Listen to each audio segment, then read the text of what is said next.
everyone, my name is Chloe and welcome to the start of another author binge. However, this is going to be an author binge with a twist because this author binge is going to be of Kristin Hannah. Now you guys, if you've watched this channel for a while, you would know that I love Kristin Hannah. I love all of her books, but she has really become popular with The Nightingale, The Great Alone, kind of more of her modern things. Some people are going back and checking out some of her backlist, but she has some that are like way backlist. In fact, they are so backlist that on her website, there are only a few that are still in print. And these, like all of her books have like pictures and synopses and stuff, and then it just says and older works or something to that effect. And these are 3 of those books. So we've got Waiting for the Moon, When Lightning Strikes, and Once in Every Life. And she wrote these in 1992, 1994, and 1995. So I don't know if a lot of people even know these exist. And like I said, nowadays she has kind of made her name in more of the like hard-hitting kind of literary type fiction, but not literary fiction. I mean, it is still romance in some regards, but some are more like women's fiction. She really toes the line of a lot of different genres, but she did get her start primarily in romance, I believe. I believe these are all romance anyway. And 92, 94, and 95. That was a long time ago. So I've read almost everything else by her, but I've had these 3 sitting on my shelf forever because they are so backlist that an ebook does not even exist. Like you cannot get these on ebook anywhere. You can't get them in any other format but physically. And these are all like kind of mass market paperback size, pretty small font. Not the handiest to read, but I'm going to do it. So for this, it's going to be an author binge throwback. That's what I'm going to call this. This will maybe be a little mini series, but I just kind of want to see where'd she get her start? What was it like? Is it as good then as it is now? Because right now she is one of my auto-buy favorite authors, but is there a reason people aren't talking about these, or what are these about? I'm really curious. So this vlog is not going to be one of my normal vlogs where you see every in and out of our day. It is solely going to be me reading these books because like I said, I can only get these physically. And so it's going to take me a while. So I will just check in periodically and let you know. I think I'll just start in publication order. So this one will be first. This is 1992, I believe. And so we'll just start there and I'll let you know my thoughts as we go. And this vlog will just be updates. I will not have spoilers, but I will just be updating about the books. So hang with me. Let's see where Kristin Hannah got her start. Hey everyone, so I'm not even going to tell you days as we do this because I like said I was all gung-ho to pick this book up, this Once in Every Life, right when I filmed that, and then it was like 2 or 3 days before I ever even picked it up, and right now I'm on page 23, so I am making very slow progress in this, but it is so good. So far, we meet this man in the prologue, and he is coming out of a blackout and he is like freaking out because he thinks maybe he harmed his kids because he has these blackouts. I don't know what they're about, but I'm so intrigued. And then chapter 1 starts and we meet this girl and she gets hit by a bus and then she's in like comes to in this kind of limbo stage of like, I don't know, you know, am I dead? Am I alive? And they say, well, you're kind of like in this limbo where your life was not going the way it was supposed to. So pick one of these lives and you will wake up in that life. And so she's like trying them on kind of. I don't know if she's able, like she picked one and she of course picked the guy from the prologue. And so she's like going to find out more about him and they're going to have a relationship, I'm sure. And so I think she picked the one and then is like committed to it, I think, but I'm only 2 chapters in or something. So far this is so good and like it is reading very, very easily, very typical Kristin Hannah. Like I don't want to put it down. I just have had no time lately. So I have like squeezed this in and like fallen asleep multiple times because the only time I have is bedtime. And so I am just really liking this. Thought I'd get on and let you know like 2 or 3 chapters in, I'm loving it. Hey everyone, here we are. It is many days later. I kind of realized why I don't do like vlogs like this, because I kind of forget to update, especially if I've only read like 20, 30, 40 pages since we last talked. So I have like 60 pages left in Once in Every Life, and I can't remember what I've said because I've been reading this now for like 6 days, because I have found out and like confirmed, I guess right now, that I really don't like reading mass market paperbacks. I don't know why. I just don't like reading them. And so I'm like hesitant to pick these up, and really what I have read has been in like 2 big chunks because they go pretty fast. It's just not my favorite like format, I guess. So I can't remember what all I have said, but this one is about a girl who gets hit by a bus, and she is like in this kind of limbo, and this angel or whatever comes to her and says like, hey, you need to pick another life. It's going to have somebody who's super special to you. Like, pick it and pick it well. So she like sees glimpses of a couple different men mostly. And she picks this one that is just kind of like, I think he's standing over a crib at the time, and he looks really like sad, upset. She kind of wants to go see what's going on with him. So she goes, and when she wakes up, she finds out that she's somewhere in the 1800s. And so she is a modern day girl in the 1800s. She's a doctor. She's all these things. And she is supposed to be this homemaker, housewife. They like farm and stuff. And she is just a fish out of water completely. So she wakes up, and it's a guy with 2 daughters. He's definitely not standing over a crib, I don't think, but I don't know. It doesn't matter. There's a guy with 2 daughters, and he continually has blackouts, and we don't know why until later in the book. Well, really, I don't even know for sure why yet. I think I know, but anyway, and she is in the body of their mother. So basically what has happened is her body died, this woman's soul kind of died, and so this is not like a paranormal real, like, it's not into that. She just wakes up in this woman's body, and this woman, I guess, was kind of like a shrew. She was a very not like, she was, the girls are, I want to say like late elementary school. They're pretty young, and they take care of the house completely because the mom just can't be bothered. And she is not kind to the husband. She's not kind to the daughters. She is just not a nice lady. And so everybody like really tiptoes around her. And she's like, hey guys, like, I'm fun. I'm here. I'm like, I want to hang out. And they're like, no, we don't trust you. We don't like you. That kind of vibe. And so this book has been so sweet in seeing everybody just come together, and seeing this woman who we can picture as this like very corseted, very like literally corseted as well as like emotionally corseted woman, and seeing her like let loose and get dirty with her kids and just have fun and fall back in love with her husband. And it is so sweet and charming, and there's a lot of like hesitation from the family, of course, of like, can we really trust you? And so I'm really enjoying this. And there is some disability rep in this that I am like really happy to see. So Tess, she is our main character. She in her normal life is deaf. And so now she wakes up and she can hear because she's in this other woman's body. And so that part is not touched on quite as much as I would have liked. Like, at first she was like, oh wow, I can hear. And we get a couple of mentions of the fact that she was deaf before, but that part is not really huge in this book. But the representation that is better is that one of the daughters is dyslexic, and she is really struggling in school. Her teacher is like really not helpful and calls her names and like puts pressure on her. And our main character, Tess, really like is patient and kind and teaches her and like helps her teacher to understand how her mind is working. And I feel like the representation of dyslexia in this is pretty good. So I'm really enjoying this. Like I said, I've got like 60 pages left. It's 3:00 on a Saturday right now, so I could go read this, but I've got a little bit of filming to do. So I know I will finish this for sure by bedtime tonight. But for this being like her oldest available book, I think it is really well done. And it's written in 1992.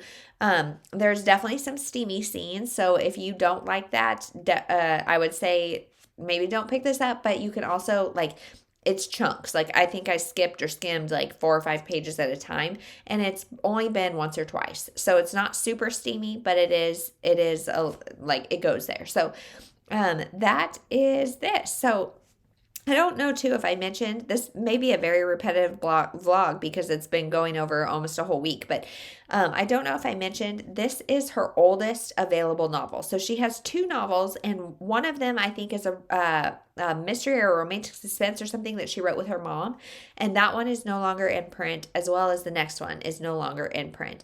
And I saw, like, I could find them on Amazon, but they were like $75. This is the oldest one that is in print, and then the next two are the following two. So Kristin Hannah, I feel like she's really cutting her teeth well. You can see kind of glimpses of like the nightingale and that kind of stuff. And you can see like her developing herself. And I'm really enjoying this. So I will check in hopefully tomorrow and let you know that I finished that and then tell you about the next one.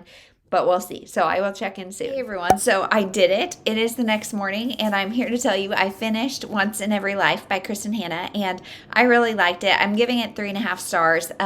So this one did like culminate in a really sweet way, and I really liked it. It's really interesting to see kind of her where she started, and I think I pretty much talked about everything. We do learn in the end more about Jack's PTSD, and there's kind of a thing about that, and there is a time in here where two people in the community are found dead. And Jack was in a blackout at that point because he has these like blackouts when it's all just too much, when something triggers him and his PTSD is really going crazy. He can like tell, I think, that a blackout's coming, and so he will leave in order to protect his family. And two people are found dead, and we don't know where Jack was, so maybe Jack did it. And I'm not going to talk a whole lot about that, but the only reason I mention it is because she says in the back, in the author's note, that was based on a real situation, and that some of these characters, especially like involved in that situation, were real, and they were actually a part of her husband's family. So that's kind of where she got inspiration for this book. So I thought that part was really, really interesting. And yeah, 3.5 stars. I liked it. So next is When Lightning Strikes. And so this one was published in 1994, and it seems like this one kind of has the same, like almost like time travel-y, not necessarily sliding doors, but kind of sliding doors situation. This one is about an author who is like writing a Western book or something, I think, and she's kind of given up on love, and then one night something happens, and she is like thrust into her romance book, which is in the West, like Wild Wild West kind of thing. So I don't know. I have not even started this at all. This one's just a smidge bit shorter. It's 370 pages because I do think this one was a little bit too long. But this one's like 370 pages, whereas that one's 400. But regardless, like, I think it's just more like 300, 350 is kind of the sweet spot. But hopefully this one will be great. The woman's name is Elena Costanza, and my sister is Alana, and George Costanza from Seinfeld is one of my favorites. So I'm hoping I'm going to like this. I like instantly want to know her story just because of her name. So I will check in at some point. This last one took me a week to read, you guys. That, like, in pre-booktube days, that wouldn't be like that big of a deal. But now I'm just so used to getting through things quickly that a week is a long time. Plus, it's January 24th today, and I would really like to finish off these last two books before the end of the month, but I don't know if it's possible, so we'll see. I will check in when I have an update about When Lightning Strikes. Hey everyone, it is a few days later, just a couple days actually, and I just finished When Lightning Strikes. I'm sitting in my closed garage because I was just out running errands, and I don't want, it's nap time, and I don't want the kids to see me, and so it is also bitter, bitter cold, so I don't want to let any air in, so I'm sitting in my closed garage, so sorry. But I finished When Lightning Strikes, and I gave it 2 stars. I low-key hated this book. So this book is about our main character. She is an author who really has nothing to live for except her daughter, and her daughter right now is away at some survivalist camp, and so she just is drinking herself and taking pills and like just into a kind of oblivion. So one night it's stormy, lightning strikes, and she wakes up inside of her book, and her book is an old Western, and so she wakes up inside of it, and she's like, whoa, what's going on? And then the rest of the book, like half of it at least, is her trying to wake up. She's like actually trying to fall asleep so she can wake up to be back in her normal life. I would say that's her goal for a lot of it, but she gets kidnapped by like the big bad guy, and it's their romance. And so I I just could not buy into it at all. I couldn't buy into it. He was so alpha at the beginning that it was like gross, and the way he treated her was gross. And that's just not my thing at all. And then he's got his reasons for being the way he is. We definitely see a soft side of him, but I just felt like the whole like friends to lover, or I mean enemies to lover kind of shift was not good. And she like gave him what for, she wasn't completely submissive, but so it's definitely like a hate to love situation. But I just, and that trope is hard for me because the flip between hate and love feels kind of abrupt. And this one was just boring, you guys. It was boring. And I don't know if I'm like kind of over the trope of like present day, jumping back in the past, having this romance. I don't know. And it was written in 94. So, there were definitely some things like consent issue kind of things that felt weird to me. And maybe that's because I already had like a bad taste in my mouth. And then there's like this witch doctor that comes into it and she says some things. And then I'm like, wait, what does that mean? And that never really wraps up. And then the last chapter, like the conclusion of it all, makes no sense at all. Not explained at all. Just done to wrap it up nice and pretty. So 2 stars on that one. I really don't like it. And now I'm about to start the third, which is Waiting for the Moon. And I'm like, gosh, one, am I like done with this trope? Because I think it is the same kind of thing. Something happens where she goes back in time. 2, am I just over the writing? 3, am I over the style of mass market paperback? Like, I've just really psyched myself up, so I'm not really excited for this one. So I don't know if it's fair, but I really want to get this vlog done. So hopefully by the end of the month. Today is January 27th, I think. And so I've got 4 days. It may happen, but my daughter's birthday is also on the 30th. So I don't know if it'll happen for sure. But considering I haven't even started it. So yeah, that's kind of what's going on with that. But I do find it very interesting that she is using that trope over and over and over and over. And I kind of wonder why. I know like her first 2 books, I think I already talked about, are no longer in print. And I think they were both historical.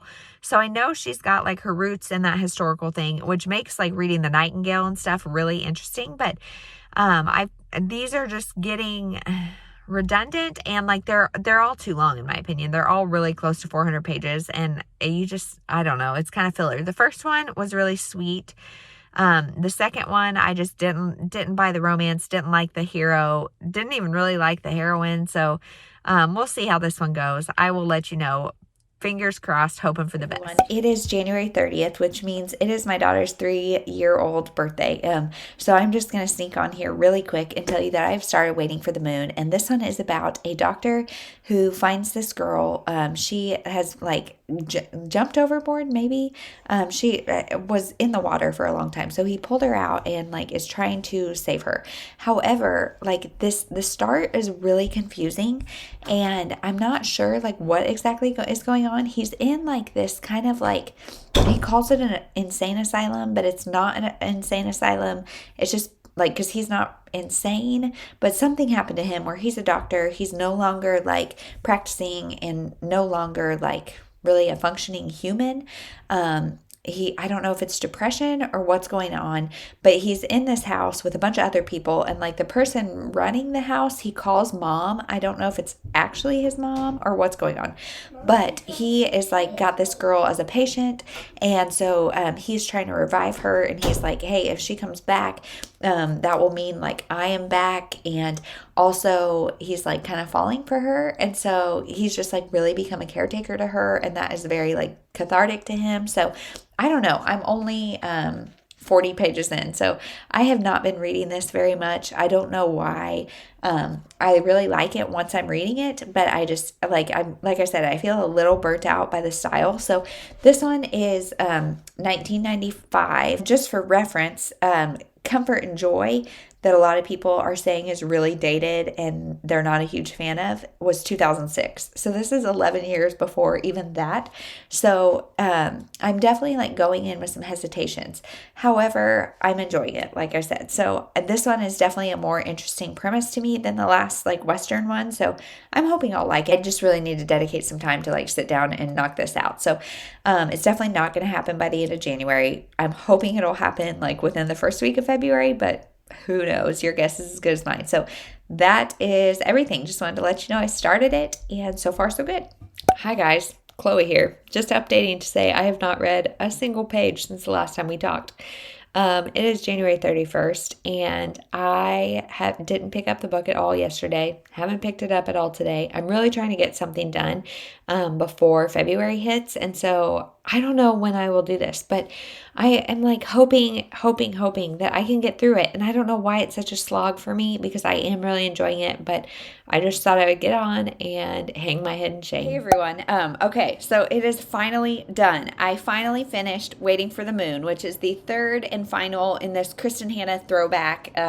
So this one is about this guy. He gets this girl. This girl has been injured, and she's fallen off a boat, and she's got like really severe injuries, and so he becomes like her caretaker. He is a former doctor who he has like some kind of supernatural abilities that make him quote unquote crazy. So he lives in this insane asylum with his mother, who is, they don't ever say on page, but shows symptoms that are similar to schizophrenia.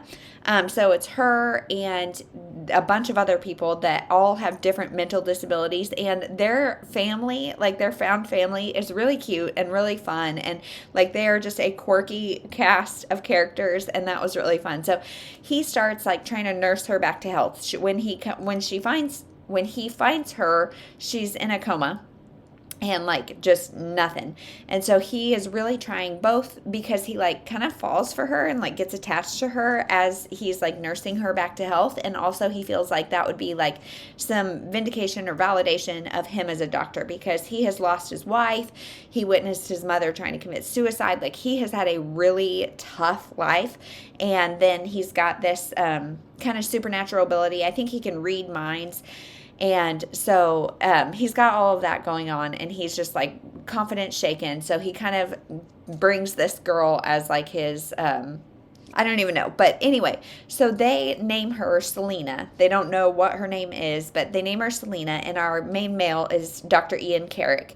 And so they nurse her back, or he nurses her back to health, and he goes to find like this other doctor who has had kind of a similar case, because he can't read her thoughts. And so he's like, she's brain dead, she's done, like I can't do anything here. And he's gone for like 2 or 3 days, and in that time she makes a lot of improvement. So then it's him coming back, and like her childlike innocence of as she just like discovers the world is so fun to watch, and it's so cute.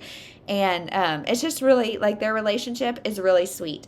Now, when he was gone, he put out like a kind of a missing person thing and said like, hey, if you know this lady, like let me know. And so of course, what happens if maybe she already has a husband? So there's all of that going on, and it was like, in theory, it was really good. Like explaining the premise, it's like the premise of this book is very good. However, it's almost 400 pages, and it just kind of dragged. And something about this older Kristin Hannah style is just not for me, I don't think, honestly. Like I think I gave this 3 stars. I don't know if it's coincidence or not, but the first one, Once in Every Life, and this is, I think, her 3rd published novel, the first one that is available in print now, from 1992. This one was actually my favorite, and I don't know if it's because maybe it was like the most interesting subject matter, but all of them were very slow burn, kind of sweet romances. The second one, about the Westerns, was not as sweet, I wouldn't say, but all of these are very, very similar in tone, in that they are very slow, very sweet historical romances. And I don't know, they were okay. I'm glad I read them, because these have been on my shelf for so long, and so I'm glad I read them. But that being said, I would say maybe stick to her newer stuff. So her backlist is pretty extensive. Obviously, it starts in 1992, and now she is still writing. This did not deter me at all. In fact, for February's book of the month, I actually picked her book, and I love so much of her stuff. But you can see, like, these are very reminiscent of her newer style, especially like in the early 2000s and 2010s and stuff. You can definitely see how she progressed, but I would not say you need to run and grab these, honestly. So I'm glad I got through them. I don't know that I'll ever reread them, but I'll probably keep these two on my shelves, just because they are kind of sweet. And the second time you read them, they would go really, really quick because there's a lot of filler in them. So that is my Kristin Hannah throwback. How many of you guys knew that she has been writing that long? I surely didn't. She does not seem like she has had like she's that old, I guess. But she's been writing forever. And so I have really loved diving into that and kind of seeing her roots, even if they're not my favorite. It's been fun to see like how she grew, and she is continuing to grow because she kind of did a like hard-hitting romance for a while and more women's fiction kind of thing, and then now she's done like The Nightingale, and she's doing The Great Alone, and like these really hard-hitting almost literary fiction. So like watching her career evolve has been so fun. And so yeah, that is it. Let me know your thoughts. Have you ever gone back and like binged somebody's very first works? Were you surprised, unexpectedly pleasant, disappointed? How did you feel? I don't know. So thank you for watching. I hope you have a wonderful day, night, weekend, whatever when you watch this, and we'll talk to you in the next one.